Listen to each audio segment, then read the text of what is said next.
Hello and welcome to Health Talk. I'm Dr. Manny. It's no secret that how you handle stress has a big impact on your health. However, what if the key to having an optimal health is in how you communicate during those stressful times? My guest today says her patient's inability to communicate was literally making them sick. Dr. Neha Sangwan is the author of TalkRx, 5 Steps to Honest Conversations that Create Connection, Health, and Happiness. Welcome. Welcome. Communication. Yeah. Communication is the key to good health. It is indeed. So tell me, how does communication directly affect anybody's health? When your communication breaks down, your heart rate speeds up. Mm-hmm. Whether it's with yourself, someone else, you notice something in a room that's not okay. Right. Right away, physiologically, you feel the change inside yourself. Right. Most people are really good at numbing that out.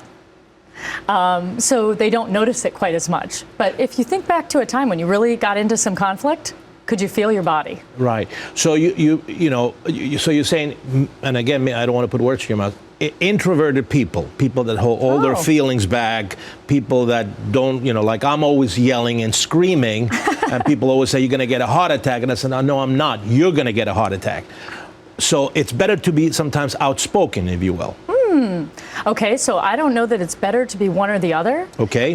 Either way can cause you stress. Okay. Right? So if you don't say what you need to say, it can cause you stress. Or if you feel like you're yelling all the time, it can cause you stress. Right. And both of those are linked to different ailments. Okay. Heart disease is linked to anger. Some of the depression and silencing some of the silencing and depression leads to a suppressed immune system. So it's about the quality of communication that you have and our ability to express ourselves. Now, you mentioned a story about your mother having migraines, and when she became aware, I guess, of her internal language, her migraines, she was able to handle them and they went away, right? That's true. How did that happen? So the interpersonal dynamics that happen in a family can be complicated, right? So my mom was the quiet one, and my dad was the one that is more like you. Right, the yeller. The yeller, right? And I think she just thought it was her role to be quiet and take it. Mm-hmm. She developed migraines, and her doctor actually said there's no physical cause for this, which is always the first step. We want to make sure we tell anyone. You need to get checked out. When you have physical symptoms, that's the first step. Mm-hmm. When you get a clear bill of health, but you still don't feel okay, it's time to pay attention to the communication aspects of your health. So as soon as he sat her down with my dad in the room, and they discussed how she doesn't speak and he yells and what happens physiologically inside her body when he's yelling, right. He basically told her, I believe there's 2 reasons for your migraines. The first one is you don't know how to handle your own emotion. You don't express yourself. And then the second is you're in the presence of repeated what feels like an assault to you because somebody else is expressing themselves so much. Right. And she said that day she walked out of that office and never had another migraine again. All right. So give me some tips that we can tell people how to improve their communication skills. I never knew that throat constriction, I used to have this sensation of being short of breath all the way through medical school and partway through residency.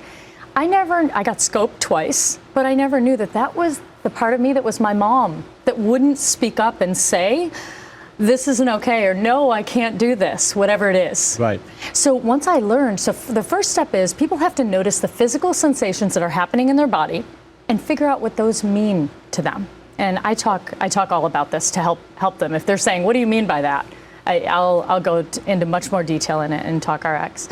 The second thing I could tell you is, when someone, when you notice physiologically, when you notice you're getting upset at someone, do you know what those physical signals are? Do you know what they are physically in your body? I do. Well, name one of them. Physical signal. Oh, I daydream that I want to kill them. Oh, that's like a thought you have, which is like, right?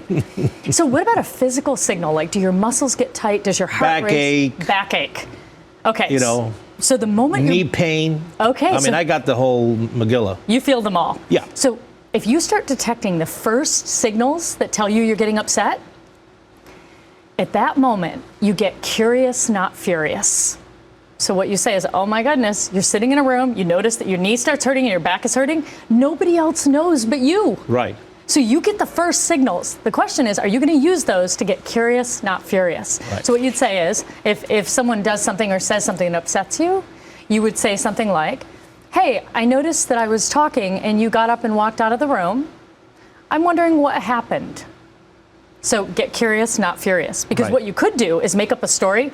I want to kill them. They were disrespectful. Exactly. Right? Okay. Make sense? All right, I got it. Well, I can see the whole thing. I mean, I see how internal stress and lack of communication can really affect your head. Now, these techniques that you go into detail in your book, you also talk about how ultimately they could lead you to alter the medications that you take, right? Oh, absolutely. Because a lot of people get chronically hooked to medicines, whether they're antidepressants sleep or their meds. Backache, sleep meds. I mean, this is a whole big industry. Anxiety. Right. And we as doctors sometimes say, you don't need these things, but in reality, the patient says, yes, I do, because my pain is still there, or I still have difficulty. And you say it's all about communication, right? So there is such a big component that is communication, because think about it. When you go to sleep at night, right? It's almost like a surrender of your thoughts. If your thoughts are racing and you're worried about what's going to happen next, until I help you quell, soothe that worry, you're going to be up all night. You're going to need something to knock you out. Right. Right?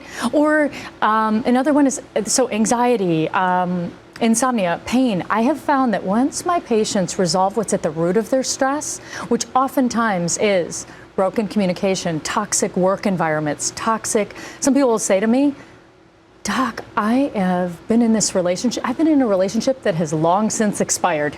Right. But I don't know how to get out. All right. Well, listen, this is a very good topic. I think communication, internally, externally, communal, socially is the politically. key. Politically is the key to a lot of success. Thank you. Where can people get more info? Everywhere. Amazon.com, Barnes & Noble, anywhere online. My website is drneha.com. You just spell out the word doctor. All right. Thank you so much for coming. Great information. Communication is the key to everything. And if you have any health questions and you want to communicate with me, email me here at Fox at drmanny@foxnews.com. Until next time, I'm Dr. Manny.